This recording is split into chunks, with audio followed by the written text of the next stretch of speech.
Being a parent who plays video games themselves, sometimes when you have younger kids, they want to get into the action as well. I've shown video recently on how I have an old wireless Super NES style controller that I give to Ellie while I'm playing one of her favorite games, Paw Patrol Mighty Pups Save Adventure Bay, so she can play the game. Obviously, I'm the one controlling everything, but it's a way that she can go ahead and feel immersed in what's going on and interact with some of her favorite characters.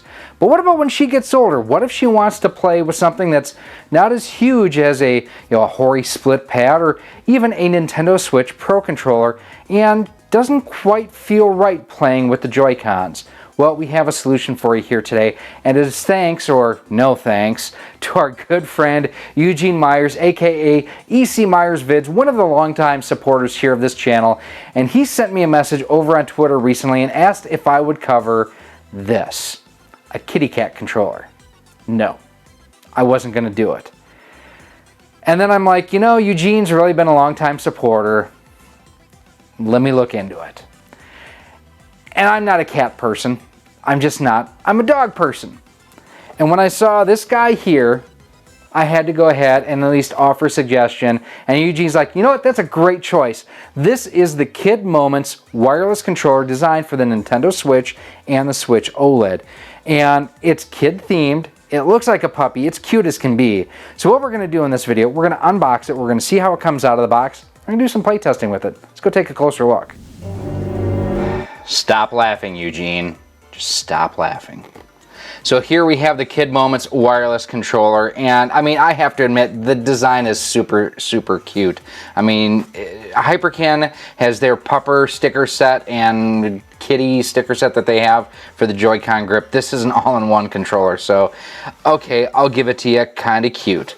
On the side here, designed and manufactured by KidMoments Inc. I will have a link down below if you want to pick this up through our affiliate link on Amazon. Under 20 bucks, overall not too expensive.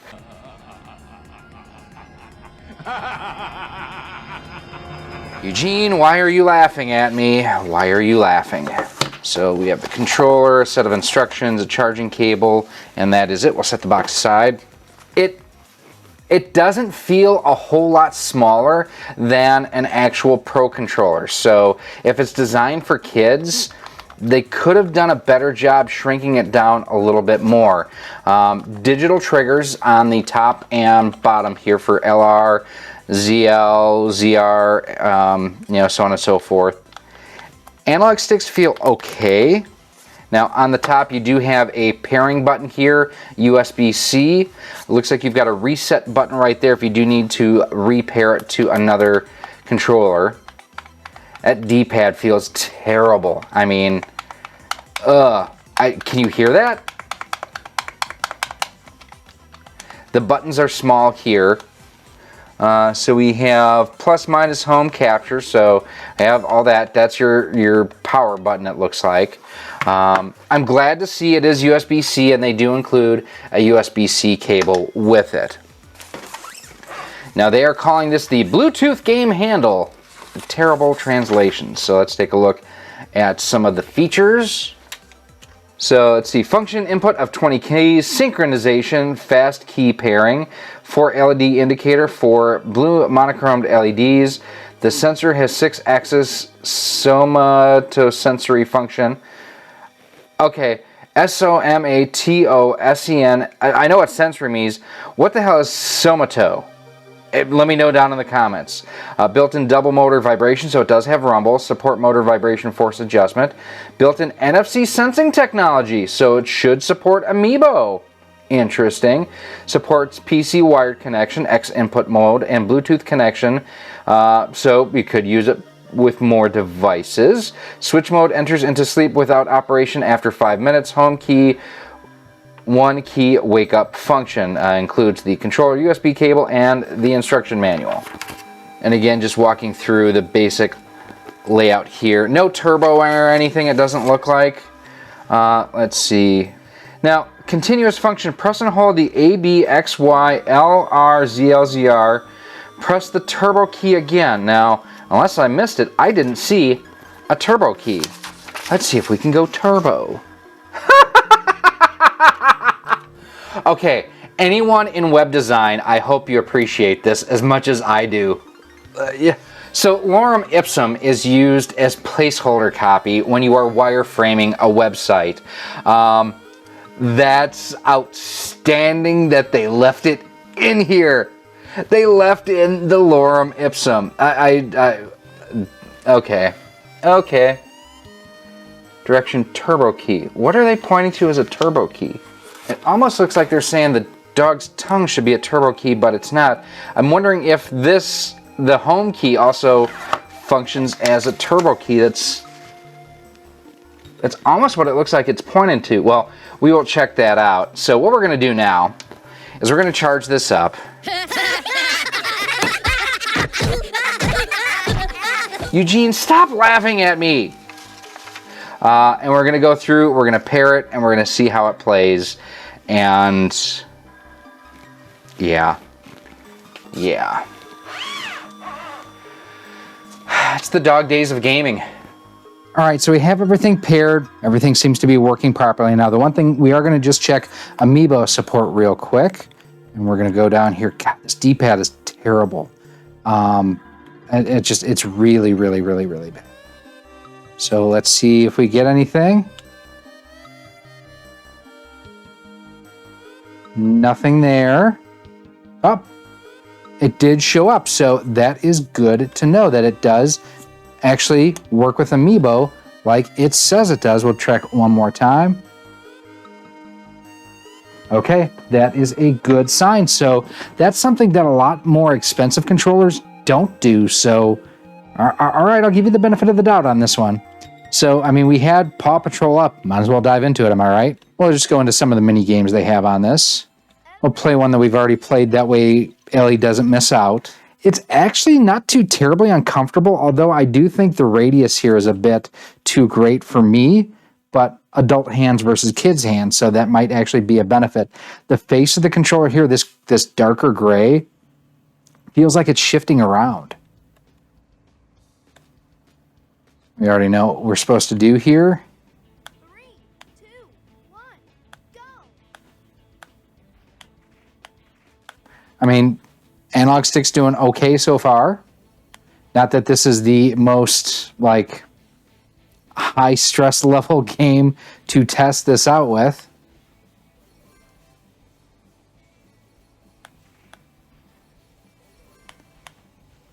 And if you are a parent with kids who loves Paw Patrol, I have to admit, this is a really super cute game. We've enjoyed playing this with Ellie. Yeah, overall, I mean, for what it is, it's working as it should.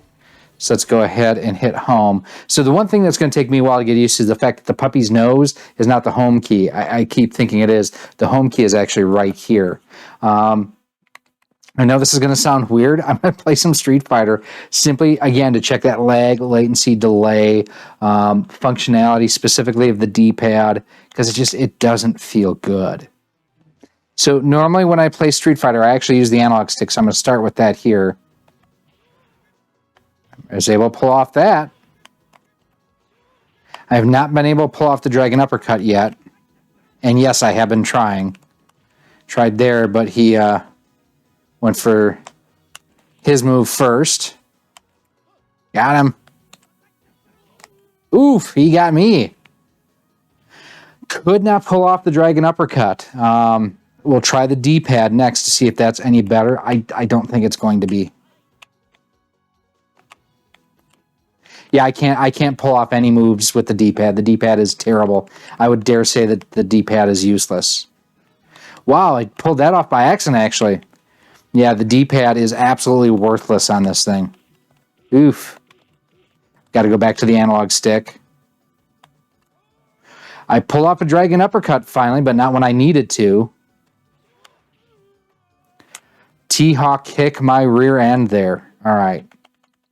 Let's go into the NES or Super NES Online, because what we're going to do is we're going to test out the turbo functionality, because supposedly the dog's nose is turbo, and Star Fox is a great game to test that out with. So there I was able to get the turbo functionality working, and I'm going to hold this closer to the camera so you can see the LEDs actually blink when turbo mode is engaged. And it actually has an auto fire as well. And then a third time clears it out. So we'll actually use the turbo here, see how it plays. I'm going to force myself to use the D-pad. I know it's not going to be good. It just, yeah, it's one of the worst D-pads I have ever used because it pushes in, not left or right.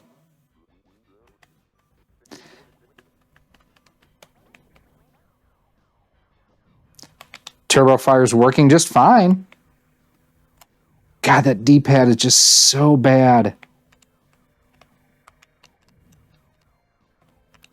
Even the buttons feel stiff.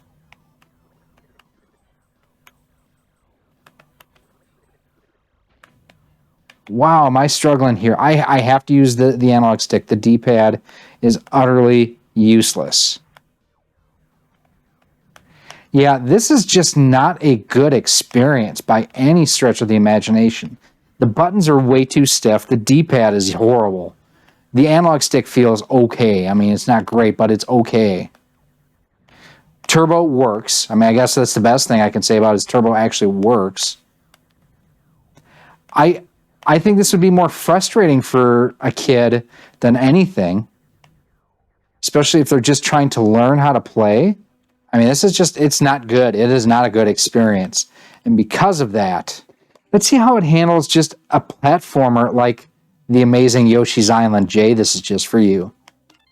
Yeah, you have to use the analog stick on this. The D-pad is just, it's garbage. In fact, I'd say it would have to improve to be garbage. It's kind of like the Enterprise. It shouldn't be hauling away garbage. It should be hauled away as garbage. I meant to say that it should be hauled away as garbage. Yeah, the buttons are just not good. The D-pad is terrible. The overall experience with this thing is just, it's so bad. Yeah, if you're looking for something that is a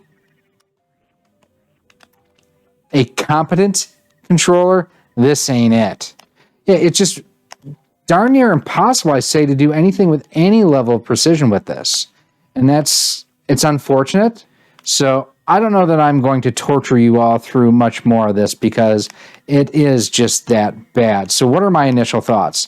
First of all, it's cute as can be. I mean, I will grant that it is super cute.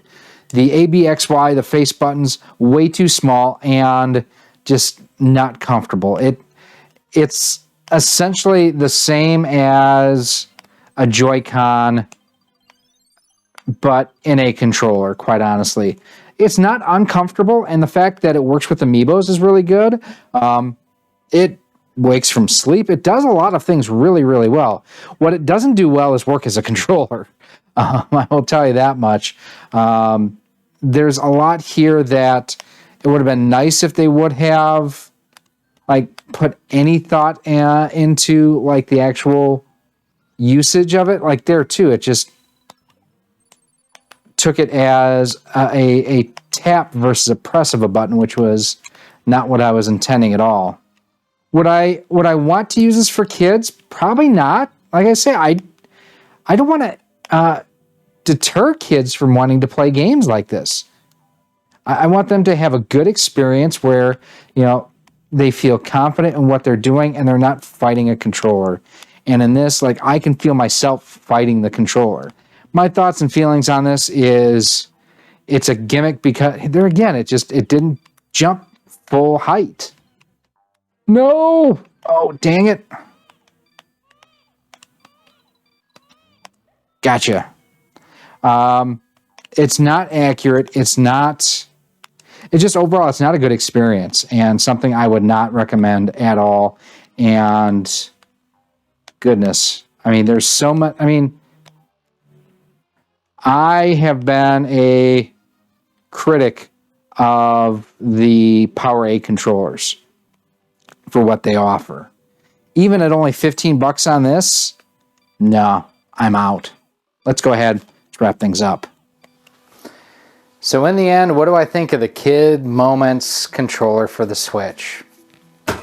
No, no, no, no. Don't get it. It's really, really bad. The D-pad is terrible. The overall responsiveness is not very good. The buttons are way too small. And I'm not even talking from an adult to a kid. I'm just saying in general, this is not a well thought out and laid out controller. The D-pad is probably the worst I've ever used, ever. It's so bad. Analog sticks weren't terrible, and that's about the best I can say out of it. Turbo functionality worked actually as advertised, but the rest of the controller just left so much to be desired.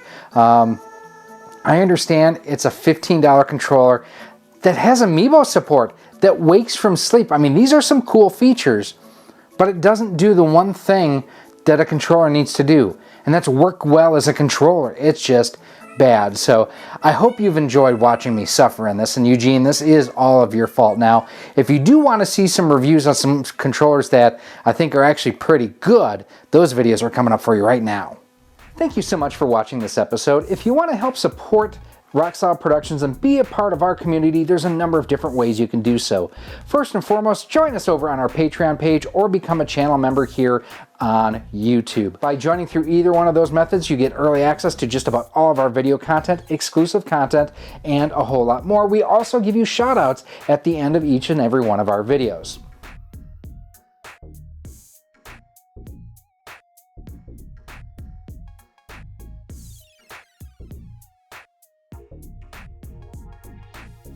You can also pick up some awesome Rock Solid Productions swag. We've got t-shirts, sweatshirts, hoodies, and more available through our Teespring store on screen right now too.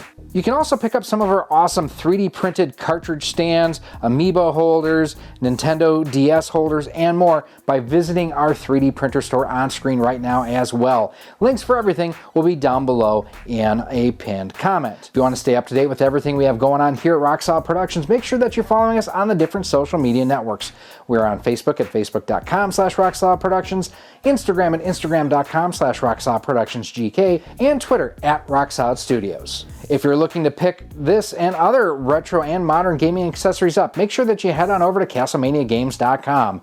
He has a feature over there called Castle Cash, where the more you spend, the more you earn towards future purchases, and Castle Cash is just like cash. He also offers convenient payment plans for more expensive items over $50. Finally, make sure that you use promo code ROCKSOLID10 when you're shopping at CastlemaniaGames.com, as it can save you up to 10% on most items on the website. Again, thank you for watching this episode, and I cannot wait to see you again soon.